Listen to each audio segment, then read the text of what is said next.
Hi, everybody. My name is Cricket Hayter, and I'm the director of the Louisville Creative Arts Academy. And we are located in Louisville, Kentucky, for anybody who is joining us from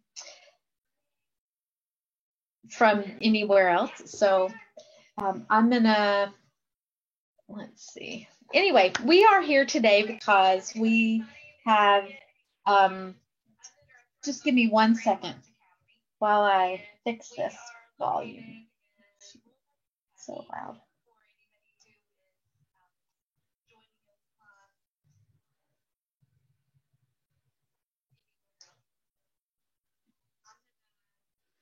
See. Anyway, we are here today because we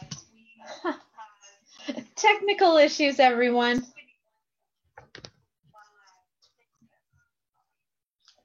Okay, we should be good to go now. Anyway, my name's Cricket, like I said, and I am the director of an art or creative arts education program in Louisville. And in light of all the recent things that are going on in our world, we just felt like it would be helpful to sort of gather our resources that we have and put out information that might be helpful to other people who are finding themselves in a situation where they're educating at home, and maybe that's something that they're not familiar with and have questions about. The Louisville Creative Arts Academy offers arts education, which can sometimes be a challenge for parents who are home educators. If that's not the way they're, wired themselves. And so we started about 6 years ago providing arts education for middle and high school students. But when this recent crisis hit our city and ultimately our world, I started asking myself, what could we do to help? How can we offer help? And what resources do we have that we can share? And we, as a program, have had to cancel everything we had planned this semester. We had a big production coming up that we've had to cancel. Our teachers are teaching virtually now and having to be even extra creative. So it's been, a challenge and a change for everybody. And so we are really, like they've been saying, we are all in it together. Whether you are, from a traditional education background or a homeschool background or private or public school, everybody is like trying to adapt to this new normal. And as I started really thinking about this, and I was my son was a public school student, and I started thinking, like how frustrating that must be to all of a sudden now have to figure out how to manage teaching at home, when that isn't something that you is part of your everyday life. And then it dawned on me that for the last 10 years, I've been surrounded by really incredible home educators. And so I sort of put the two together and thought maybe LCAA could just put together a resource page on our website and offer resources to people who might be trying to navigate this new element of their life, and and aren't really sure where to turn. So I turned to, and let me just say, along with that, we want to support teachers. I know that there are so many teachers from public and private school who are trying really diligently to provide excellent curriculum, and it was all of a sudden, it wasn't something that they anticipated. And so they're working really hard, and we applaud them and their efforts for sure. And also know, it is just another one of those ways in which we're all trying to get through this together. So we just wanted to put together resources that might be helpful to people from any educational background, whether you've homeschooled always, or you're, just having to figure it out right now. There are resources. There's so many resources. When I started teaching homeschoolers, I had no idea the wealth of resources there were. And so we just want to share that with whoever might need, a little extra help. So I called upon two people from our program who have been longtime homeschool mothers, and also professional educators, and ask them if they would be willing to be involved in what we've sort of called an education task force, where we are, trying to just pull together good, solid resources for people across age levels and subject matter, and just all across the board. And so I want to introduce them to you. First is Jennifer Pearson. She is a homeschooling coach and a homeschool mom herself. And then Annie Shaw, who is an educator and a homeschool educator and a mother. And both have been involved in our program, but also involved in the local homeschool community here. And they're going to introduce themselves and tell you a little bit more about themselves. But I just thank you all for tuning in, all of you who are popping up there on Facebook Live. And we appreciate you tuning in. Feel free to write any questions that you have, and we'll see if we can offer you any assistance in those particular subjects. So first, Annie Shaw is going to give you a little bit of information about herself. And hi there. So my name is Annie Shaw, and I am actually not from Kentucky. I'm from Indiana, and I wear my shirt. Annie, we can't hear you. What? Okay. Do you have to unmute me? Hey, why don't we have Jennifer go? And you can hear me, Jennifer? I can hear Annie okay. Can you hear me? Can you hear Jennifer? Yes. Okay. Okay. Did you just hear me? Okay. I think we're good. Okay, I was saying that I am Annie Shaw, and I am not from Kentucky. I'm from Indiana, and I was showing you my shirt that we're all in this together. I wore that for cricket. And I have 3 kids. I have an 18-year-old who's graduated, and then I have a 15-year-old son and a 9-year-old daughter. I've been married to my pastor husband for 20 years this year. And I am also, I'm a little bit unique because I was a homeschool graduate myself back when homeschooling was like borderline illegal. And so I've been involved in the homeschool world for a long time. Went to college for elementary education and taught kindergarten before, after my daughter did her preschool at home. I taught kindergarten, and then I just decided, you know what, I really love teaching at home. And so we brought her home, and we've been there since.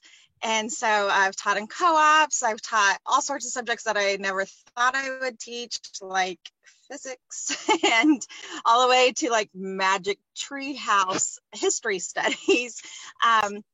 And across the board, I would have to say that my favorite thing about having my kids at home is just learning. I'm a lover of learning. I'm a lover of teaching whatever needs to be taught. And so that's my favorite part of having my family around me, that we're constantly learning something. Is there anything else I need to say, Cricket? No, I think that's Okay. great. Okay, Jen, why don't you tell everybody a little bit about you? Okay. Hi, I'm Jen Pearson, and I've been homeschooling my daughter who is 12 and my son who is 9 since 2015. And before I started homeschooling them, I taught developmental psychology at Bellarmine University. And I'm also a trained life coach and a parent empowerment coach. So I work with parents to determine the best educational path for their children, whether that involves homeschooling and figuring out what kind of method of homeschooling makes sense for you and your kids, or whether it's a more traditional school path. And just kind of help parents to explore that, figure out what fits best for them. And after the COVID-19 crisis and the school closings, I started a blog to help parents deal with this difficult time. This is a new and different situation for all of us. Even as homeschoolers, this has been very different. We're doing classes via Zoom that we used to do in person, like the LCAA classes. We are having to stay home. We can't go to the library. We can't go to museums and things like that like we used to. So we've also had to make a lot of adjustments. But I hope we can all come together to help each other during this time and try to make this a more positive experience for children. I know it's a difficult time, but if we can try to at least find some good in it, I think that would be great. Well, thank you both so much. I really appreciate you both being willing to dive into this with me. And, I just really felt like there's so much information that maybe we could offer, just a little bit of it out there and do whatever good we can with what we have. So I wanted to just remind everyone that on our website, which is LouisvilleCreativeArtsAcademy.com, you can go to that website and click on the resource page, and we've started compiling just a list of resources with sort of an emphasis in arts education, because that is what we do. But there's information all across the board. We'll be constantly updating that and adding more. I got another list of resources today that I'll be putting up on the website. And we just wanted to create a place where people from all educational backgrounds can go and find maybe some new ideas that they can implement at home, or maybe just something that will enhance what they're already doing.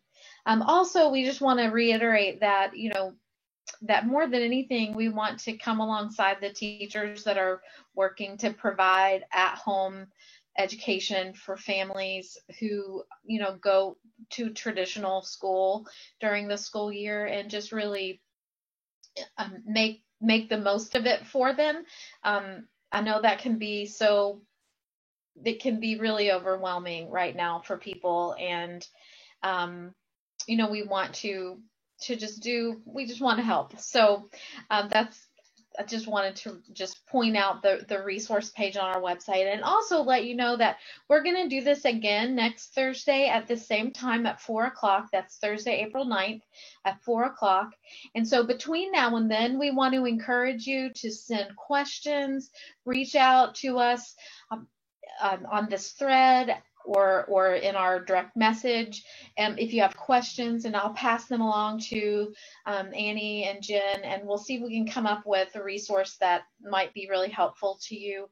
If you're an educator, that's trying to provide good content for your students while they're at home and you'd like to be involved, feel free to reach out to us about that. But we'll be right back here next Thursday at the same time to continue sort of digging into this and providing just resources for people who might be looking for for something to do or a way to enhance what you're doing at home right now.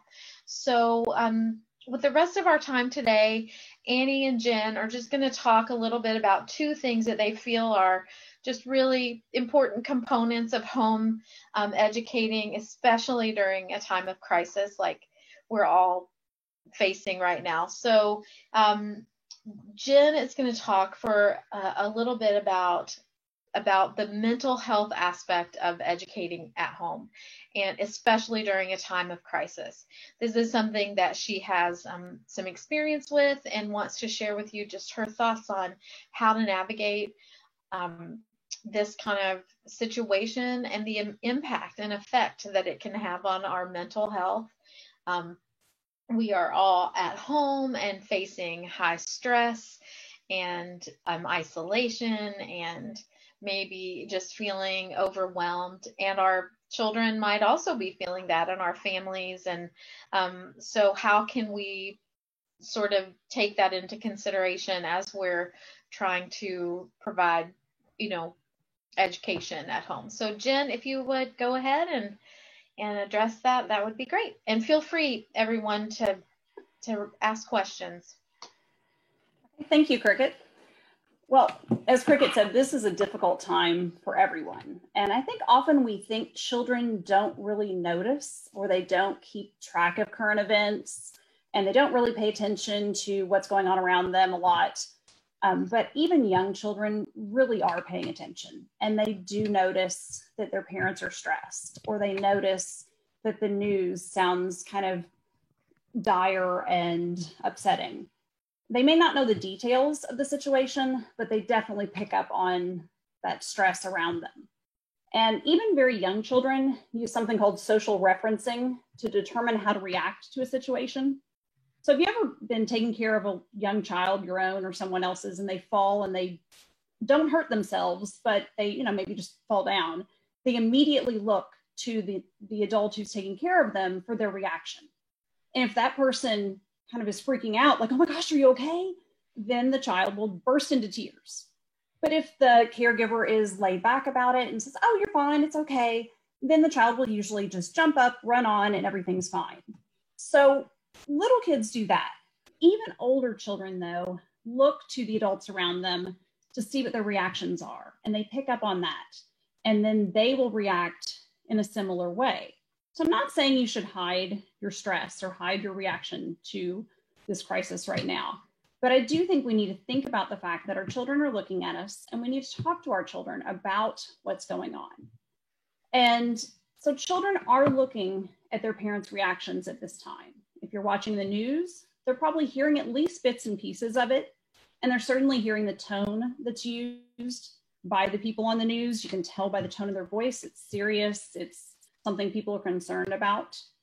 And if you have older children, they may even be reading things about the coronavirus pandemic on the internet, or they may be hearing about it from friends that they're texting with or having video meetings with and that kind of thing. And even if they're not hearing much about coronavirus, which I can't imagine in today's world that they're not hearing about it, but even if they aren't, they know their life has changed. They're not going to school, they're not doing sports, they're not able to have play dates with friends anymore. So their life has been completely turned upside down, and that can create stress. So children may be confused, they may be scared, and they may be wondering how this will impact them and their family. And so now would be a really good time to talk to your children about the facts and to reassure them as much as you can. I think it's scarier for children to not know what's going on and just hear bits and pieces, because then they often imagine the worst. And I'm not saying you should lay out absolutely every fact and talk about every little detail, especially with younger children, but I think feel them out, talk to them and ask open-ended questions. Find out how much they do know already, find out where they may be confused or where they may have misinformation, and then find out what questions they have and try to answer those questions and reassure them. For older children who may be reading things on the internet or on social media, I know my 12-year-old came to me the other day and was saying something that I didn't think was true about how coronavirus got started, and was saying some things I was like, where did you hear that? And so the older kids are hearing things from other people on the internet, they're reading it on websites or on social media. And now's a good time to talk to them about what they're hearing. And also it might be a really good opportunity to talk to them about good, reliable sources of information. such as the CDC, the World Health Organization, things like that. And also talk to them about fact checking things that they read on the internet. It's a good lesson now and all the time, really, just to be able to go to a reliable source, rely on your buddy who posted this on social media, and it may or may not be a fact. Also, above all, I would say now is a good time to work on your relationship with your children. Keep the lines of communication open. I know a lot of parents are struggling right now to help their children complete their remote learning assignments. And even those of us who were homeschooling before this all started are struggling to get our kids to concentrate and do schoolwork when everything in life seems kind of crazy. I know my husband's now working from home, and for my kids, when daddy's home, it's vacation time usually. So that was a bit of a mindset change that we had to deal with. So everything's different for all of us. And it's sometimes hard to get kids to do the schoolwork. But while schoolwork is important, your relationship with your children is more important right now, especially. If you have to set the schoolwork aside now and then, I think that's okay. And I really think teachers would understand if your child is too stressed or things are just too crazy that it's going to cause a tremendous amount of family stress to get the work done. I think occasionally saying, we're going to have to set that aside right now is not going to be the end of the world. Your children need you now more than ever, and they don't need you to be stressed about their schoolwork or fighting with them to get it done. What they need is just for you to be patient and for you to spend time talking with them and spending time with them and helping to make them feel safe. So if the schoolwork is too much or it's causing a lot of stress in your family, I think it's a great time to talk to the teachers. This is all new for teachers too.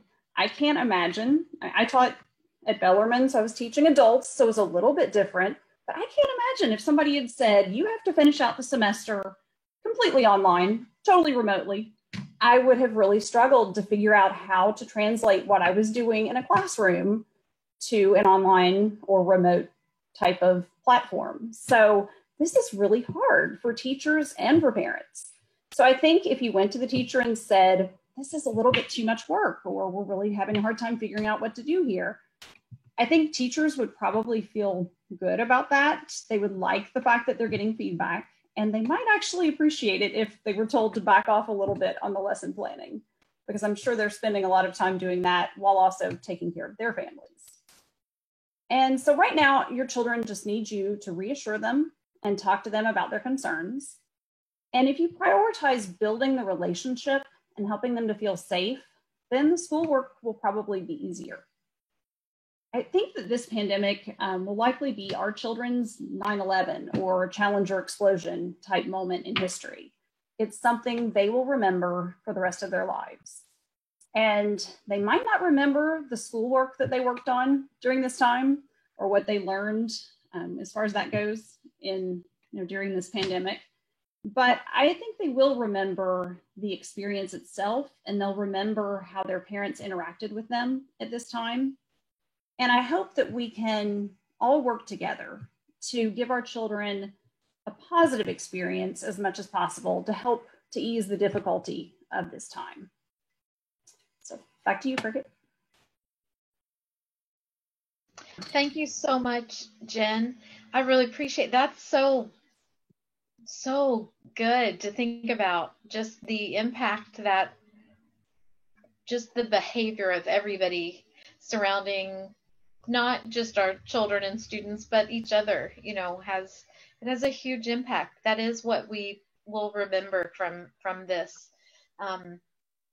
And so now we're switching along those same lines. I'm going to let Annie sort of talk about, Jen mentioned that now her husband's working at home and how that impacts the children that are at home. And there's a lot of togetherness happening.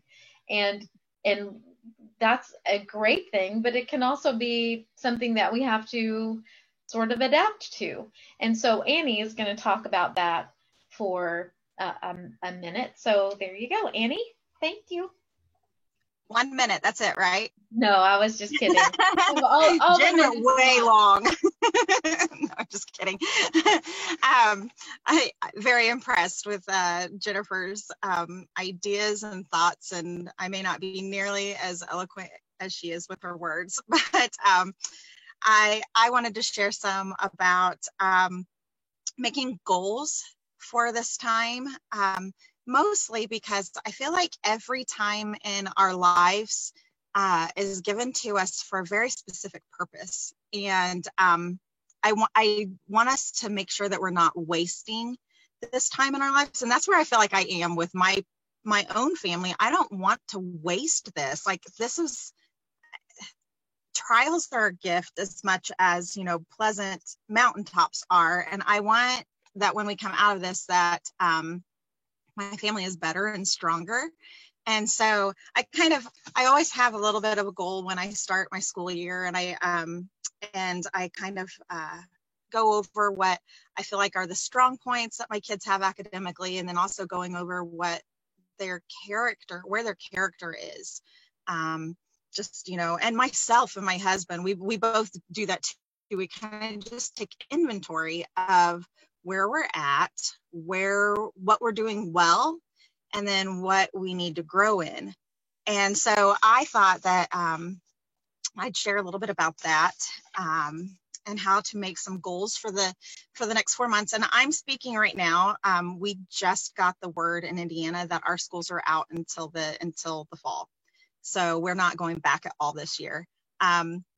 And so I am kind of speaking along that lines. I don't know where Kentucky is going to fall with that, if you guys will get to go back or not. So if you hear me say something, think along the Indiana lines.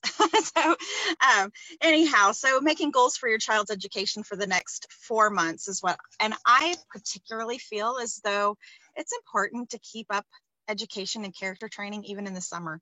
And so that's why I went ahead and said 4 months. The first thing I would suggest you do is to seek out the weak areas, which is what I suggested before, and then also find their strengths. And I know that I have the benefit of having been my children's teacher for forever. And so I know those things. You may not know their strengths and weaknesses because you're not the one doing the math problems with them every day. And so now would be a really good time to contact their teachers and say, hey, you know, I just want to make sure that I'm not failing them in this area. And I know that you have probably the best insight as to what their strengths and weaknesses are, and where they should focus their studies on when they're not doing their regular schoolwork. Where do you see that they are not doing well, even with their relationships with the others? I mean, that's as important as a skill that is so important as their academics would be. So those are good questions that you can ask, just like you would in a parent-teacher conference. Ask those questions of your child's teacher, and then start seeking out resources to reinforce those areas. That way, when they go back in the fall, they're not behind. They're ahead of where they were when they left their classroom. And they may not thank you now, but they may thank you later. Abby thanks me later all the time. I'm so thankful that you made me do this. But it may take a little while before they get there. Also, do an inventory of home skills and their hearts. Just be honest with yourself where you see them struggling with their relationships, like I mentioned before, where you see them struggling with attitude and different things like that. And then seek out resources and seek out counsel as to how you might be able to help them in those areas while they're home with you. It's a gift that they're home with you as much as they are, because you get to see it all the time, and you can help them overcome some of those obstacles that they have going on. And then home skills, if your child is not doing any chores right now, it would be a good time to start teaching them. So I'll go over that a little bit in a minute, but seek out or do a little bit of inventory as to where they might need some improvement in those areas. My next thing would be to try to keep some kind of a schedule, but don't try to mimic a classroom. You can't. You cannot make your home like the traditional classroom. It's built for a purpose. A traditional classroom is built for a purpose. It's built for hosting 20 to 30 kids in it. It's built for a teacher only teaching one grade. I mean, like most of the time I've been teaching 3 grades. Like last year I taught high school, middle school, and elementary. At one point in time I had high school, middle school, and kindergarten. So you're probably in the same boat. You're not teaching all second graders. So your class is just going to be different. And be okay with that. Allow yourself to be okay with that. Allow your kids to be okay with that. Maybe even let them help set up some of the space that they're working in. But definitely establish a general schedule. Plan your meal time and your school time and your play time and your bedtime. Don't be militant on it, but try to keep that just because it makes for a happier home. And especially the bedtime, like we moms need those kids to go to bed so that you have some quiet time to end the day. So try to keep a schedule. I've heard several of my kids, I've heard several other friends being like, they go to bed at 1 and they get up at 11. And I mean, while my 18-year-old might do that, I really am trying hard for my younger ones to not do that. I'm trying to keep them on their normal bedtime schedule. And then don't be afraid to work outside of that, like in your backyard. Let them work in their bedrooms if they need some quiet time. Let them read upside down if they're doing really well doing that. You don't have to sit at a table all the time. You don't have to have that traditional setting. Some kids are just going to thrive better doing their own thing while they're studying. So that's a glorious benefit of homeschooling or schooling at home. So take advantage of that while you're there. And then also the last thing was to use this time to teach things that your kids might not normally learn. When your kids are gone all the time, none of you have the energy or the patience or the time to teach things like kitchen skills or teach how to properly clean your floors. Or I asked Gracie some of the things that she wanted to learn, and she's my 9-year-old, and she was like, I want to learn how to braid hair. And I've been gone a lot this past year, and right now everything's kind of slowing down, and I've been at home, and guess who learned how to braid hair last week? So I mean, there's lots of little things that you can teach them how to get stains out of their clothes, teach them how to weed a flower bed. I mean, those are things that they will remember that fun, sweet time with their mama, and they'll also learn a skill, and they'll work outside. So take advantage of that. You can teach how to have one of Gracie's other ideas was how to have a proper tea party and FaceTime someone while we're doing it. So those are all things that are not the normal math and science and English and things like that, but you can always add them into your day just to make things interesting. And then finally, I wanted to just say, in our house, part of our goal is just raising solid kids. And we have, since we are Christians, we have a verse that says, Psalms 1:3, and it says, and he shall be planted like a tree by the rivers of the water that bringeth forth his fruit in his season. His leaf shall not wither, and whatsoever he doeth shall prosper. And so that's kind of our verse and our goal. We want the time that we spend with our kids at home with us, we want it to be a time where they're learning and growing and becoming solid kids so they can go out and have some strong roots. And I think that is a goal that we can have even right now, just for the next couple of months while we're going through this trial. That's it. Thank you so much, Annie. Those are such really great practical tips just for educating at home or parenting in general, or just really good quality family time. So I think, now we have all been given this pause in our normal life. And it's good to think about other ways that we can all be using our time, you know, to do things that we put off before, or always said we didn't have time to do. So now is the time. I just want to thank both Jennifer and Annie for being willing to do this with me today. I just really felt like this was something that we could do as a community. And so I hope that it was helpful. I hope that you'll share this video once it's on our Facebook page. You can share both Annie and Jennifer's wise words and thoughts with people that you think might benefit from them.